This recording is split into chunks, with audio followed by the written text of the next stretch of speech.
Voilà, donc je disais en fait que Jean-Jacques Hano était une personne vraiment remarquable, qui a dû travailler avec des animaliers, des dresseurs.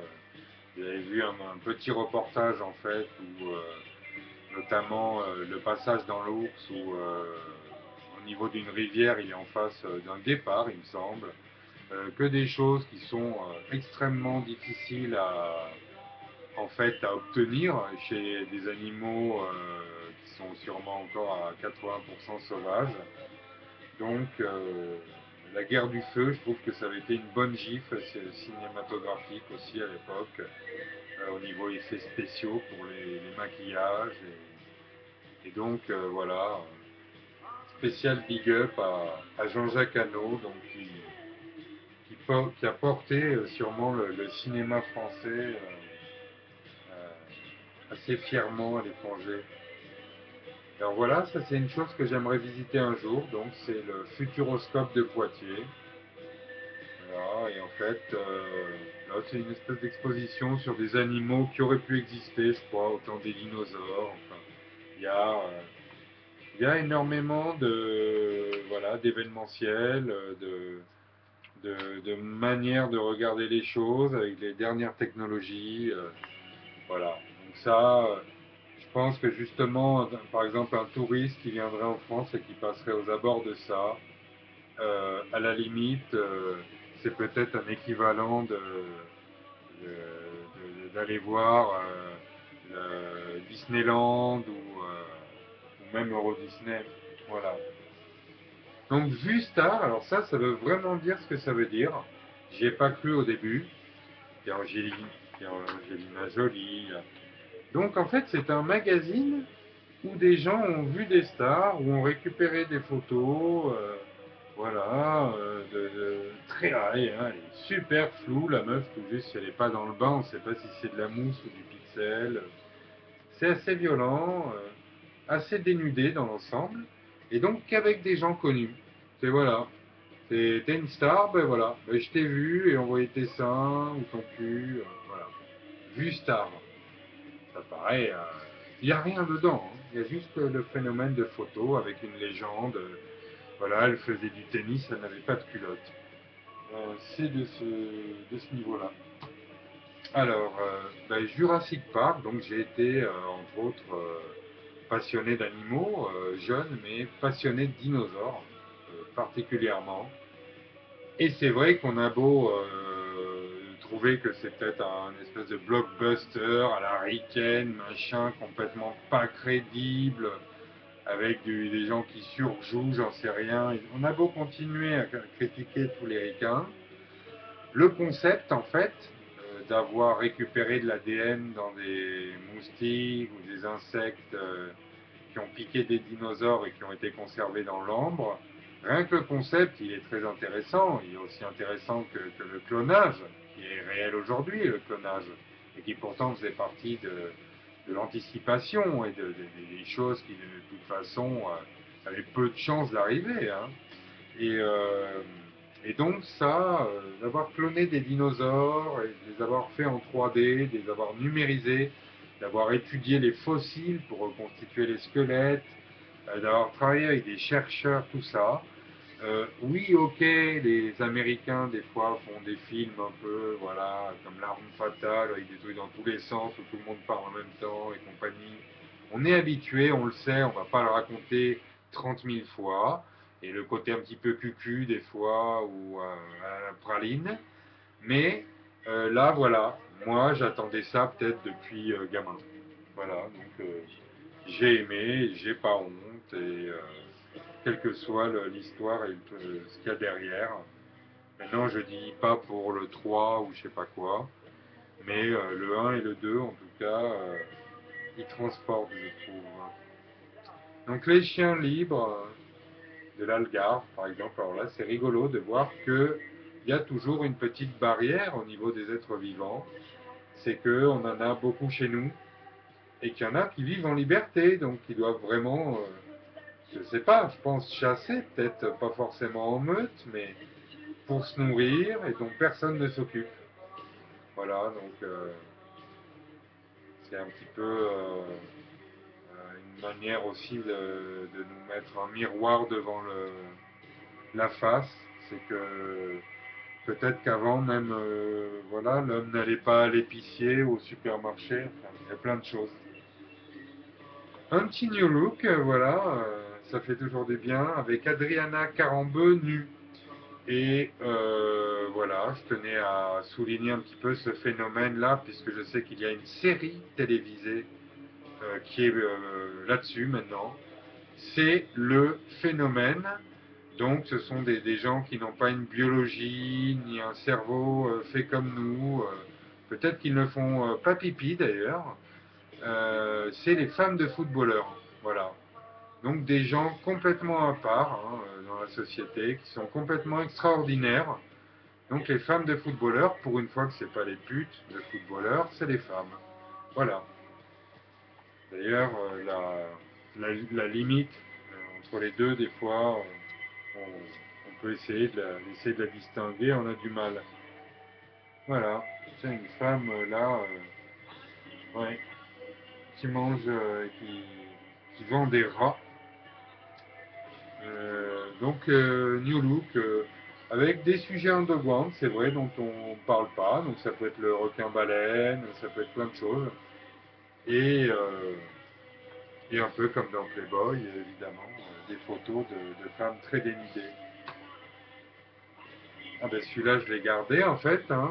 Donc Metal Hammer spécial trash, avec Slayer, Metallica, Exodus, Overkill, que des tueurs. Euh, Ça fait chaud au cœur. Donc il y avait un petit récapitulatif, hein, Annihilator, un petit récapitulatif de la scène Slayer, particulièrement trash, hein, voilà, Metallica. Alors, ça, c'est des petits livrets en fait assez rigolos à regarder aujourd'hui. Ah, un livre intéressant, enfin, d'intellectuel. Donc Barbie et tous ses métiers. Voilà. Donc Barbie machin, pilote de ligne, femme politique, photographe, joueuse de tennis, voilà, et j'en passe. Donc c'est pas une plaisanterie, c'est vraiment Barbie proctologue, pardon, paléontologue. Voilà, donc Barbie dans tous ses métiers. Voilà. Qu'aimerais-tu faire plus tard? Soigner les animaux. Moi c'était mon cas.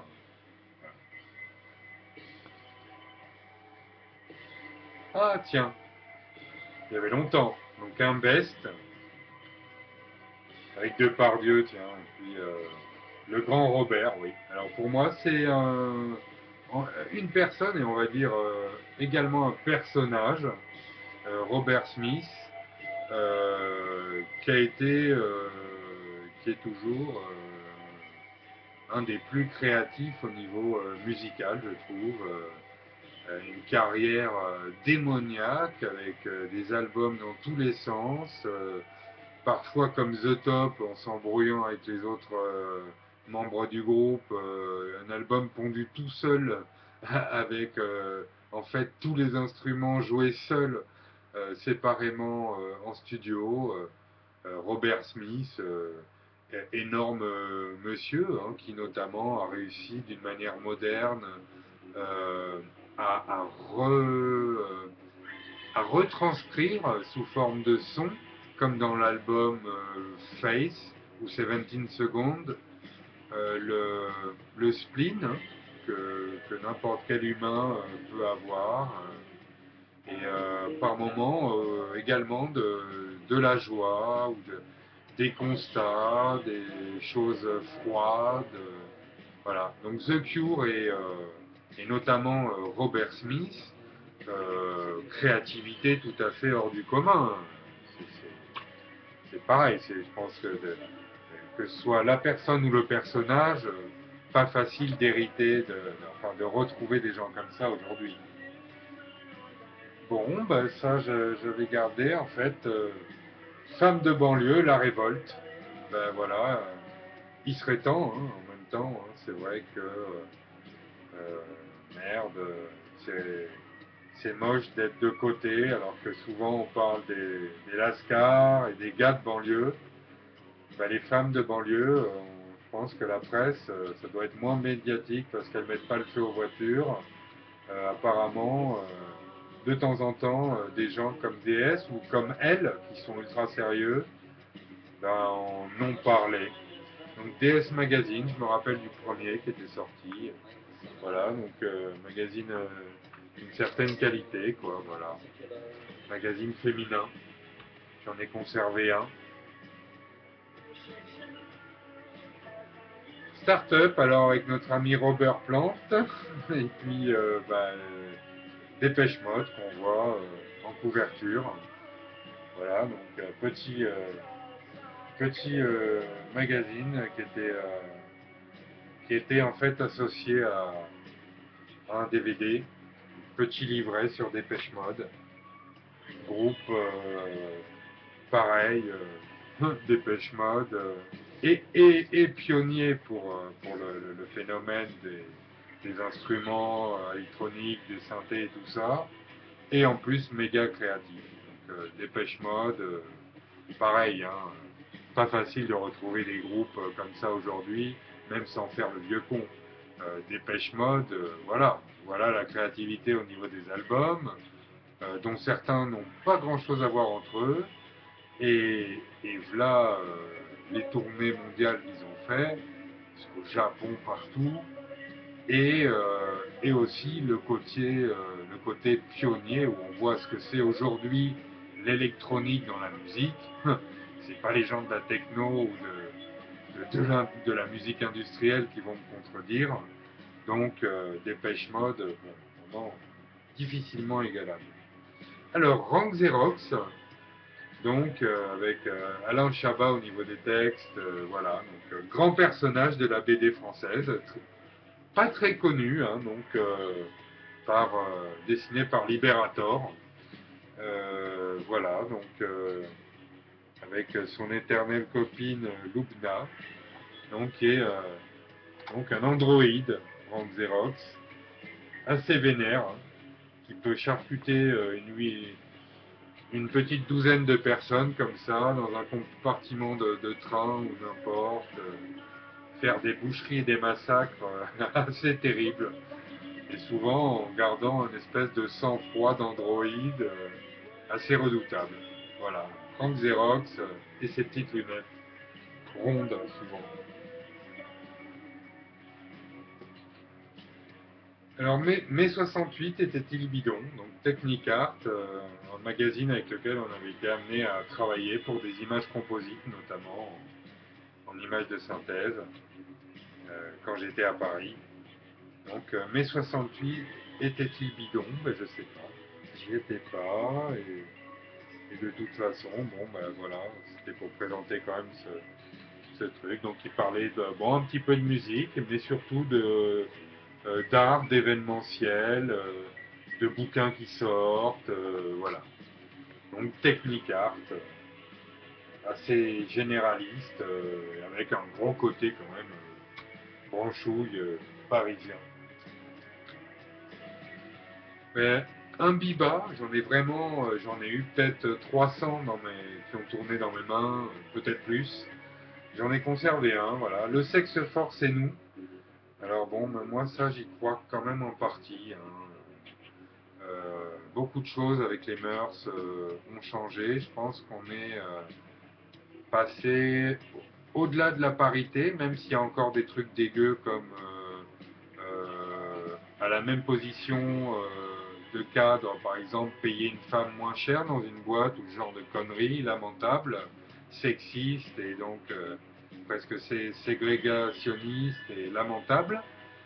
Et là, le sexe force et nous, ben, ouais, à 70% ou peut-être plus aujourd'hui, je trouve que c'est de plus en plus vrai.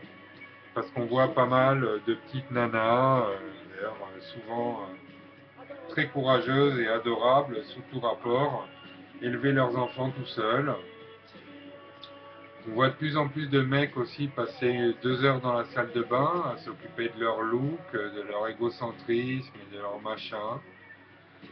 Au niveau des métiers, ben, on n'en parle même pas, hein. Maintenant, il est totalement clair que le fossé a été passé. Une meuf peut totalement être chauffeur de car, chauffeur de poids lourd, n'importe quoi aujourd'hui, architecte. Il y a plus tellement de métiers que dans les barrières au niveau du sexe sont tombées. Mais je trouve qu'au niveau courage et au niveau plein de choses, et là donc je parle pas du courage de l'accouchement ou de quoi que ce soit, aujourd'hui il y a, je trouve, beaucoup de femmes qui sont fortes et peut-être les mecs moins, et c'est pas forcément une question de sexe ou de rapport au lit ou de domination, de quoi que ce soit. Mais il y a peut-être de plus en plus des femmes fortes et des mecs qui sont moins de vrais mecs, ou peut-être pas des vrais mecs au sens où on l'entendait ne serait-ce qu'à 20 ans. Et 20 ans, c'est. Voilà, c'était pas en 1900. Alors, l'équipe, bon, j'en ai gardé un, 2003, c'est un. J'ai l'impression ouais, qu'il y a Parker devant. En fait, voilà, donc c'est un récapitulatif de l'année, avec même des courbes et des trucs. Des photos bien sensationnelles, surtout la boxe, le ski, voilà. Donc l'équipe, c'est quand même une chose bien franchouillarde, avec tout le monde qui achète l'équipe et puis qui en parle au bistrot le matin. Voilà, donc je me rappelle du passage à la couleur de l'équipe d'ailleurs. C'était assez marrant puisque c'était quand même l'espèce de torchon en noir et blanc qu'on trouvait partout. Et, euh, et ça a fait une drôle d'impression de le voir justement passer en couleur à l'époque. Bon, bah écoutez, c'est pas gay du tout, étant donné que, ouais, il y a un album que j'avais écouté j'étais allé à l'Élysée-Montmartre les voir, Noir Désir, et c'est vrai que le concert était terriblement dynamique, qu'il y avait un professionnalisme de la scène indéniable, allant jusqu'au light show sûrement, qui était parfait pour la musique qui était présentée. Bertrand Cantat était très en forme ce soir-là. Et il y a un soir, je crois, où il a dû être vachement moins en forme. C'est carrément horrible, puisqu'on verrait plus ça se passer dans des milieux, j'allais dire, totalement blindés de drogue ou de crack, avec j'allais dire, des gangsters et des trucs dans des vols, des cambriolages ou des toxicos. Dans ce milieu-là, bah, ça aurait peut-être fait moins tâche. Mais putain, merde, 2 artistes comme ça. Une la vie en l'air puisqu'elle est morte, et sa famille doit en pâtir tous les jours. Et l'autre, puisqu'en fait, il était un artiste français. Aujourd'hui, je sais pas, parce qu'en fait, je j'ai même plus envie de savoir ce qui devient. Moi, c'est clair qu'à sa place, j'aurais peut-être refait des choses, mais en les mettant sur des bandes magnétiques ou dans des écrits. J'oserais même plus me montrer, en fait, avoir tué sa compagne, personne qu'on aime, pas d'un coup de poing malheureux, mais en s'acharnant et en lui mettant coup de poing sur coup de poing, comme pour tuer un sale gars par pied au sol ou pour achever quelqu'un. Et surtout, alors là, ben, quand il y a des trucs comme ça, puisque ça peut peut-être arriver à des gens, voilà, même de tomber sur une baston et de trouver quelqu'un par terre, merde, appeler les secours immédiatement, ce qui apparemment, je crois, il l'a pas fait. Donc là, c'est un demi-meurtre, puisqu'il l'a sauvée peut-être, mais éventuellement dans un état, oui, où elle aurait fini en chaise roulante ou je sais pas quoi, mais vivante.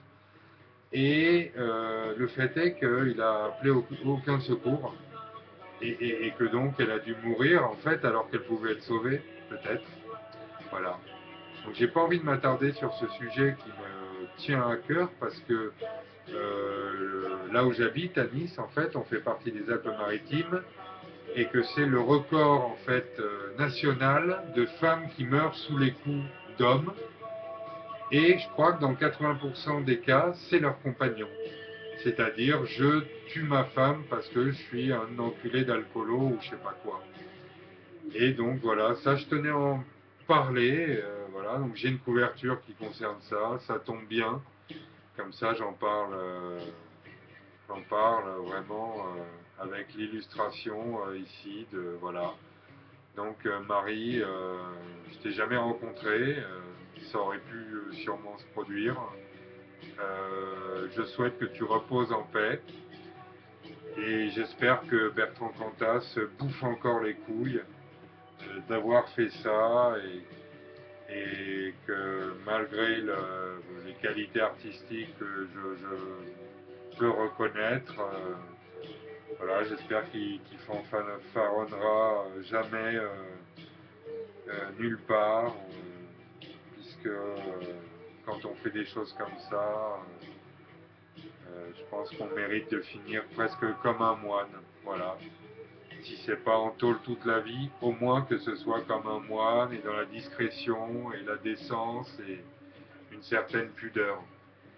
Max, donc, avec Sophie Marceau, donc la boum, hein, moi je pense à ça en premier, qui était bourré de sentiments, qui nous a beaucoup touchés à l'époque, qui reflétait une partie de notre génération, hein, où on faisait attention un peu à nos vêtements, le truc adolescent, qu'on avait honte de certaines choses, complètement con. Voilà, tout ce côté en fait magnifique de notre vie, puisque justement à l'adolescence, ce qui est rigolo, contrairement à l'âge adulte, c'est qu'on n'a pas tous les soucis, les espèces de factures, de tensions entre les gens, d'incertitudes, de trucs à deux thunes, de déceptions, d'enculades de la société et compagnie. Et en fait, comme on est assez pur donc dans nos têtes à ce moment-là, ben, je pense qu'elle nous a fait un petit peu voyager, parce que nous aussi, on allait dans des booms et on se tombait amoureux de copines et on l'embrassait fiévreusement. Et tout ceci est totalement louable, avec une bande originale musicale qu'on avait tous en tête. Et voilà. Donc merci Sophie Marceau d'avoir un peu porté le drapeau de ce qu'on était peut-être nous ou pas loin en fait au lycée, au collège. Voilà.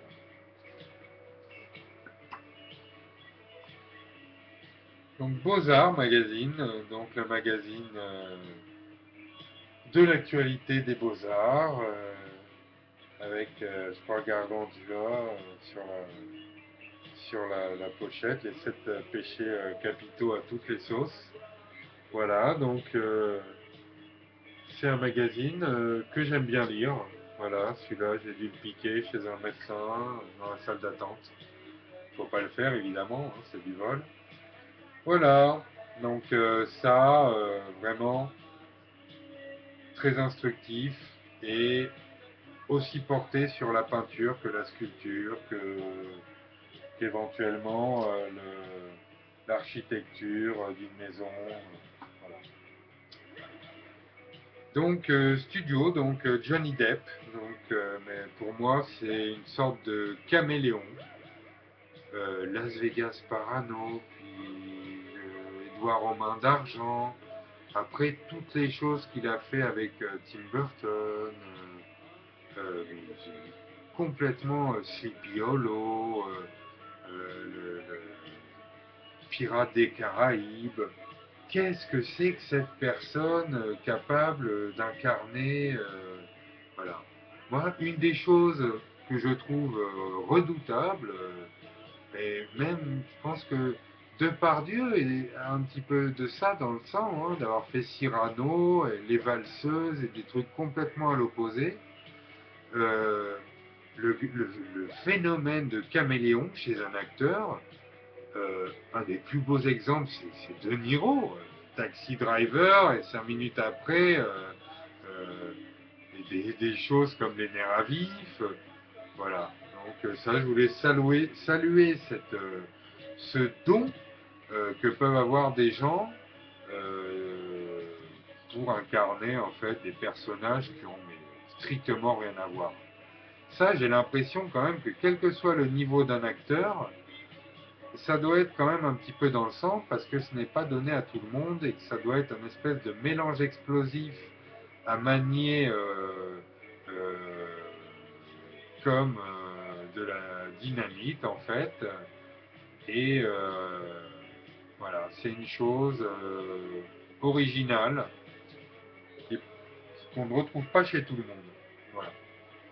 Et encore un blabla, donc avec justement du pur rock, on voit Iggy Pop là, on voit Metallica, j'ai l'impression qu'il y a Anthrax, les Black Crowes, pur rock donc, toujours pareil, le très bon, ouais, Albert King, notre ami du blues, avec l'excellent, des excellents sujets sur Front 242.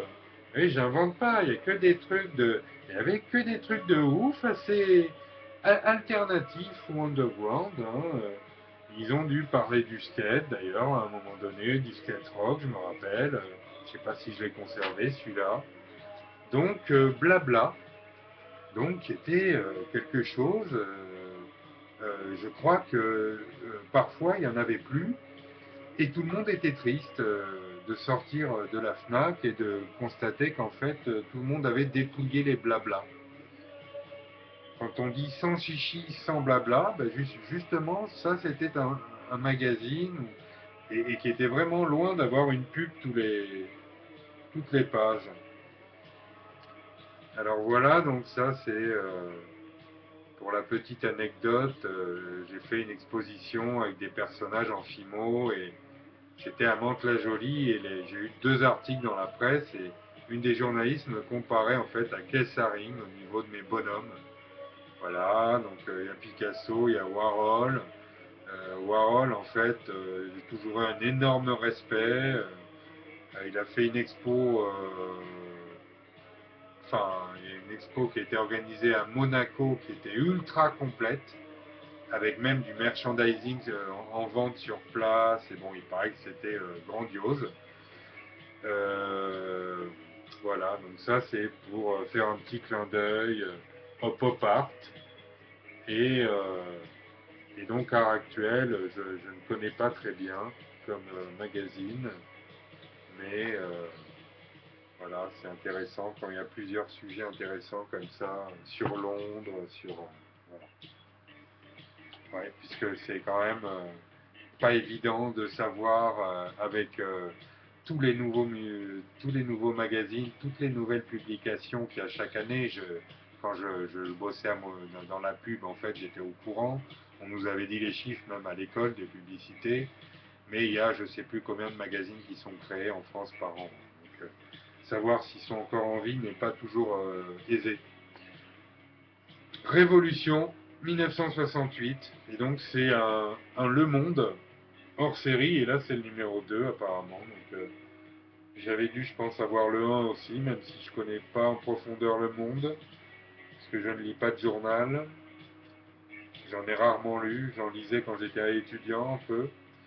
États-Unis, Vietnam, Rome, Paris, Prague. Voilà, donc sur les révolutions. Donc ça, il y a eu celle de Jasmin là dernièrement, hein, mais je veux dire les révolutions, voilà. C'est vrai que c'est quand même une chose récurrente de l'actualité et que il y en a au moins une en route ou en fonctionnement en permanence dans le monde.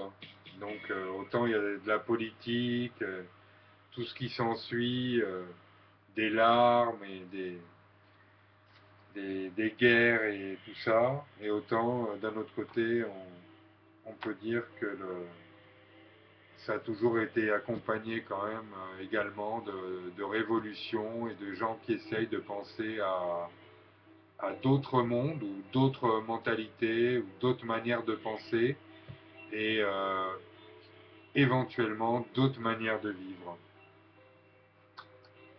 Voilà, c'est presque émouvant.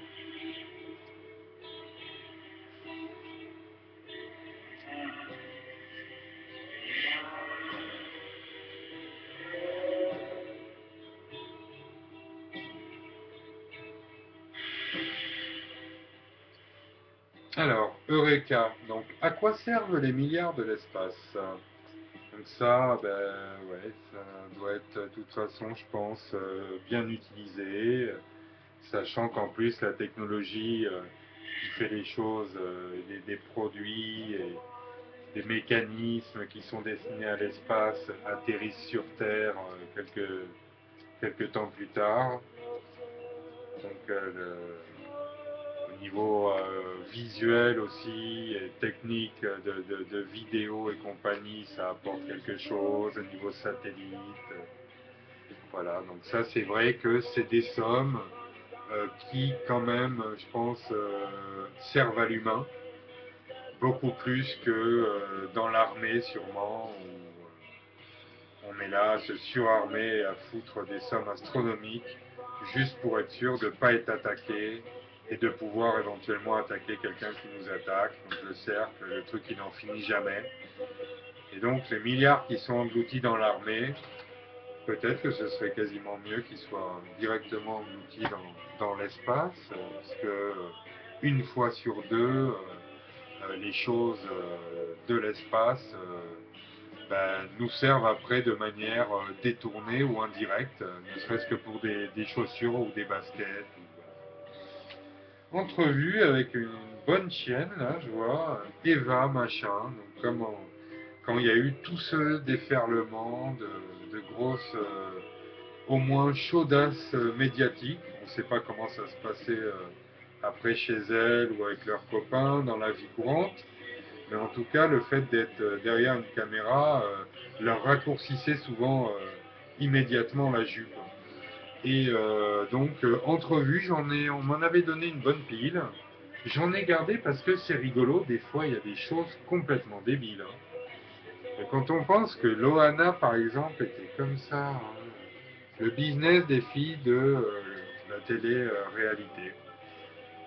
Voilà, donc entrevue, alors comment voulez-vous que ce genre de truc ne se vende pas avec l'audimat qu'arrive à faire la télé-réalité, même quand elle est d'un niveau pitoyable, comme par exemple Secret Story.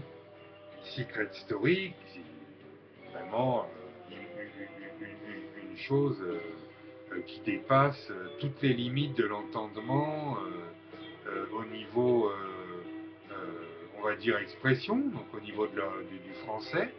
Bon, il n'y a pas une pouffe ou un espèce de mec là à moitié homo où on n'arrive même plus à définir.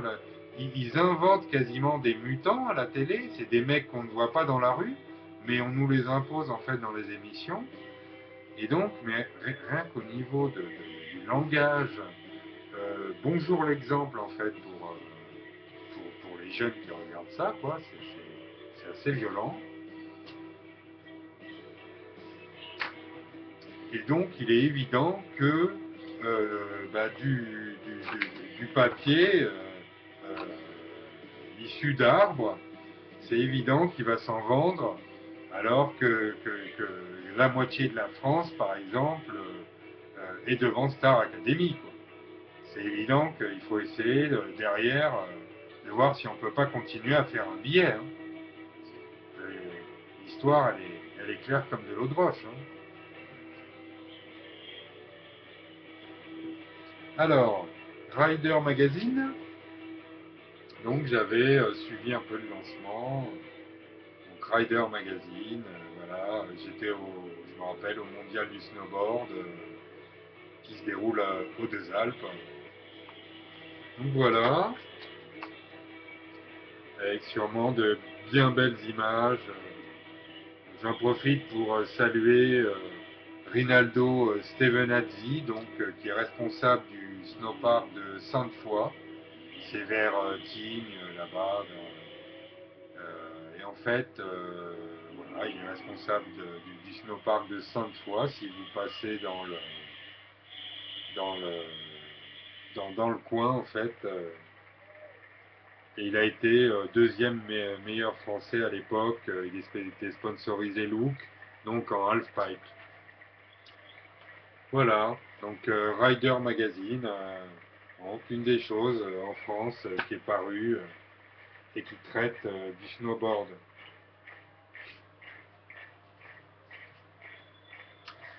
Bon, ben voilà, donc ça j'en avais parlé avec les hormones de la violence.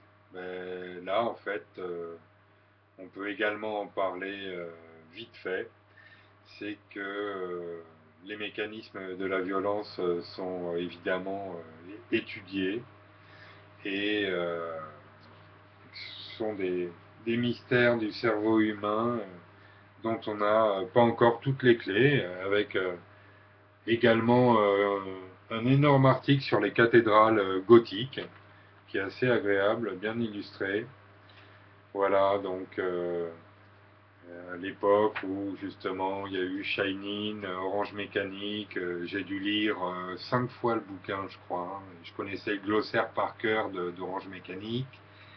Le film, je l'ai vu pas mal de fois aussi. Donc les mécanismes de la violence qui s'est déplacé aujourd'hui jusqu'à l'école, c'est-à-dire que c'est pareil, c'est un peu comme le viol, ça, c'est un tabou. Il n'y a aucun Français qui a les couilles de dire qu'il est obligé d'enlever son gamin de certaines écoles parce qu'il y a trop de violence ou qu'on ne peut rien faire par rapport aux parents, que les parents se rangent directement du côté des enfants, même quand les enfants font de la merde. Et donc voilà. Donc la violence qui aujourd'hui s'est vraiment, je trouve, propagée à des jeunes est vraiment ultra trop tôt. C'est pas normal d'aller planter son pote quand on a 13 ans au collège. Et j'espère qu'il y a des parents qui commencent à reprendre un peu le dessus sur leurs enfants, parce que malheureusement les professeurs apparemment ont l'air complètement abandonnés par le système éducatif, par l'éducation nationale, par leur hiérarchie et éventuellement par leurs proviseurs, et qu'il y en a plein les couilles en fait d'entendre parler d'histoires de raquettes, ce qui est lamentable. Hein. Je crois que c'est dû arriver une seule fois, un truc de raquette, et c'est moi quand j'étais au collège, euh, et c'était pas du racket, c'était un vol. C'est un élève qui avait dû sortir un billet, quelqu'un qui avait pris le billet, qui s'était cassé avec à la sortie, dans le chahut, dans la cohue d'une sortie de collège de base. Voilà, donc puisqu'elle est parfois justifiée uniquement par ça, hein, la violence, c'est-à-dire le fait de pouvoir voler l'iPhone euh, ou autre chose, ou justement un petit billet à quelqu'un, et éventuellement de l'envoyer à l'hôpital avec un bras cassé ou je sais pas quoi, juste pour lui voler son scooter, quoi. Donc la violence, ben voilà, quand elle n'est pas liée à du matériel, elle est liée à autre chose. Mais toujours est-il, c'est que c'est une sorte de maladie et une sorte de fléau dont la société n'arrive pas à se débarrasser. Alors je me rappelle qu'à l'époque, au début, on va dire, les premiers prémices de l'américanisation de la France,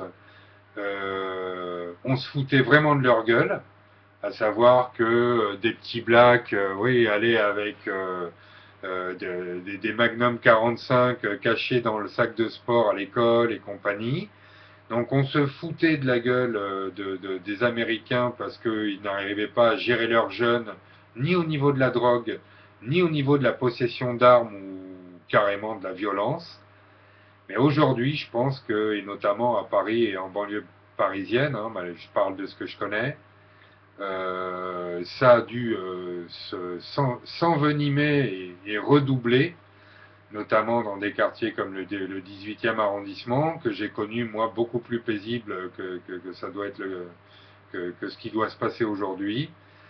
Et donc voilà, c'est une plaie. Je pense que s'il y a des gens, moi j'avais cette envie à un moment, c'est de faire des études de psychologie, c'est-à-dire d'aller à la fac.